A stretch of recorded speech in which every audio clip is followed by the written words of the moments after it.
welcome back to another episode. Today we have David Meltzer with us. So welcome to the show, man. Hey, thank you so much, Tyler. My name is David Meltzer. I am a speaker, author, entrepreneur on a mission to empower over 1 billion people to be happy. I'm doing that through my books, my TV shows, my movies, my coaching, my free training, which I've done for over 21 years. And my mission to empower others will be through 1,000 people like you to empower 1,000 people to empower 1,000 people. So thank you for having me on, and thank you for everything you do to help empower others to be happy, to make a lot of money, help a lot of people, and have a lot of fun. Of course, man, and grateful to have you on. So there's three main things I want to talk about in this interview. So first one, kind of like the origin, like how did you decide on the word happy, right? Because you say it's a million or 1 billion people happy. So what about happiness is like the core foundation for you? So happiness encompasses, to me, the process of enjoying the consistent, everyday, persistent, without quit pursuit of your own potential. So many people are pursuing what other people want, what's missing, what they don't want. They've lost focus on what they want, who they can help, who can help them, how to get it done, and even the prioritization of what's important to them. They're so focused in on their urgency of change and all the void, shortages, and obstacles. They see pain as a punishment, not as an indicator that you have a lesson to learn, propelling us into a better place, a better position. In other words, they're searching for their why.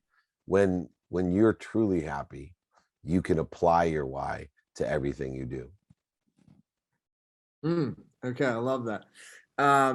And then let's go into like your story, because it is fascinating. So I'll actually say kind of what the talking point is, and then I'd love like all the details because it's pretty crazy. So you grew up poor, you became a millionaire 9 months after law school, and then you lost over $100 million, which is just like, I don't know, that's crazy. And then after that, I think you really self-reflected. So to kind of start back, how'd you lose $100 million? Like what happened there? Yeah. So first of all, I lost it because I didn't ask for help. I lived in ignorant arrogance, knowing that I didn't know what I didn't know, but pretending like I knew everything. And those lessons were learned through a journey of a terrible relationship with money. You see, I believed because I grew up with poor and because I wanted to buy my mom a house and a car, because I was happy growing up, and I thought the only times I wasn't happy were revolved around financial distress, the car would break down, or we couldn't afford summer camp, that the last corner piece of happiness was money. And so I lived in this world where money bought love and happiness. And it was reaffirmed 9 months out of law school when I was a millionaire and I bought my mom a house. It was reaffirmed when we sold the first company that I worked with for $3.4 billion in 1995. It was affirmed when I made hundreds of millions of dollars in the internet and working as CEO of Samsung's first phone division, owning a golf course, a ski mountain. It was affirmed when I ran the most notable sports agency in the world, which they made the movie Jerry Maguire about. So not only did I have multi-millions of dollars, but I had access to things that even money couldn't buy. And so in my world of ignorant arrogance, where I knew I didn't know what I didn't know, I was a fraud because I arrogantly told people, or at least let them think, that I knew everything, that I was Midas, that everything I touched turned to gold. I had these 3 beautiful children. I had married my dream girl from the 4th grade. I had 33 homes in San Diego, a ski mountain, whatever I wanted, I could afford to buy. But the truth is, I was living in a world for me. I was living in a world buying things that I didn't need to be happy. I was buying things to impress people I didn't even like to be happy. I was miserable, surrounding myself with the wrong people and the wrong ideas, doing the wrong things. And thanks to 3 different red flags in my life, I always say 3 different times that people didn't give me a yes for an answer, that people who truly cared about me told me the truth about myself, that I was ignorant and arrogant.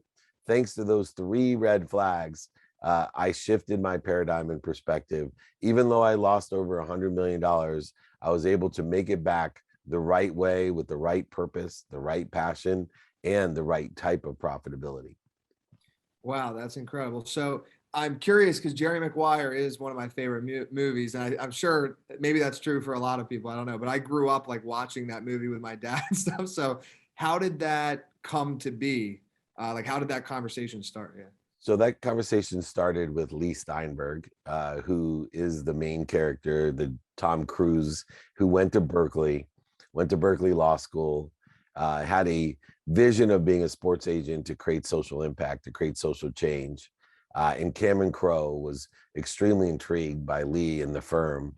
And so he followed him around to create that story. What makes Jerry Maguire so interesting is most people list it on their favorite sports films of all time. Now, mine's Rudy. Mine are mostly Pizzo and Anspaugh, right? Rudy, Hoosiers, movies like that. Because to me, Jerry Maguire is a love story with a backdrop of sports. And why that movie's so important to me is working as, one of the key sports executives over the years.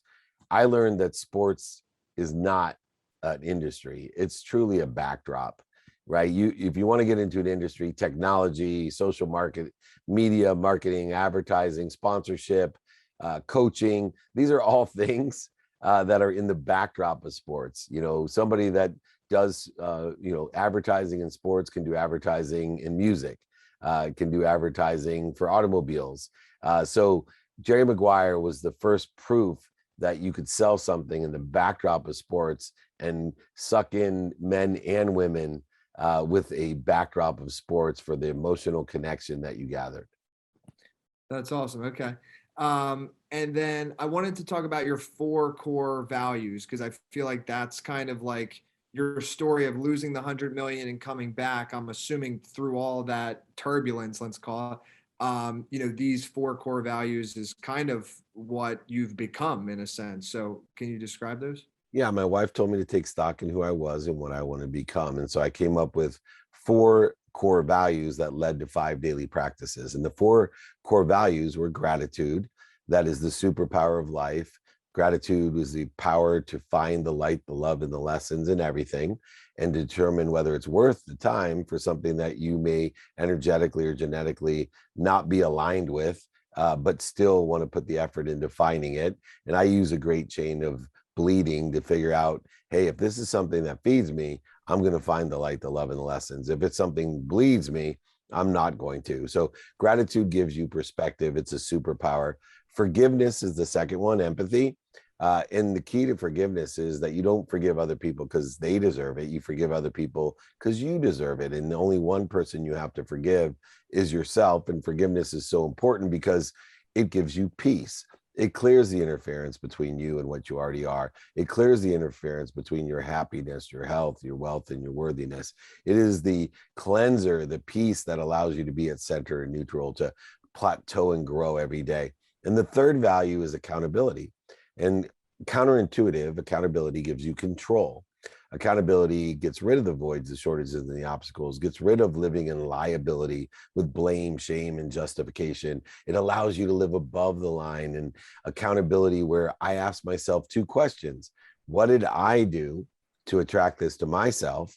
And 2, what am I supposed to learn from it? Once again, indicating that pain allows us to learn and move to a better place, a better position, or make our situation better. It's not a punishment.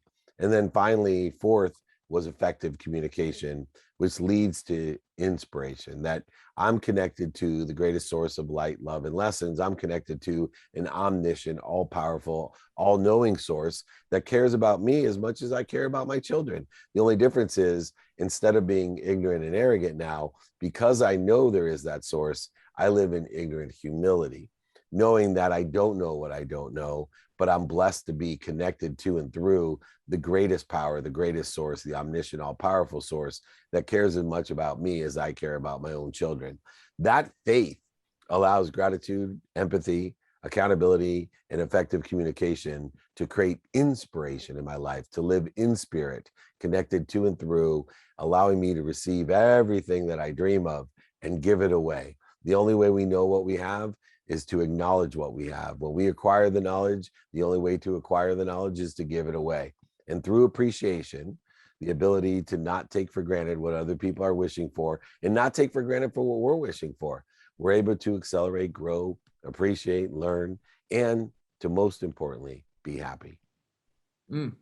So really my last question for you for this interview is like, what's current for you? Like, what are you most excited about right now? Or like, are you involved in like multiple businesses? Kind of like, what's your life look like now that you've had success, you've lost it, you got it back, and now you kind of seem like happy and at peace with things. So yeah, what's your life look like now? So now it's about my mission. So how can I create enough content? So my books and my coaching and I do free trainings for over 21 years. Every Friday, I have one of the top podcasts in the world, both the entrepreneur one and a sports one.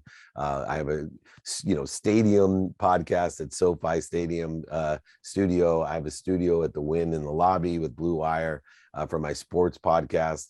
I have movies. I've several TV shows. I'm the executive producer of Elevator Pitch with Entrepreneur Magazine.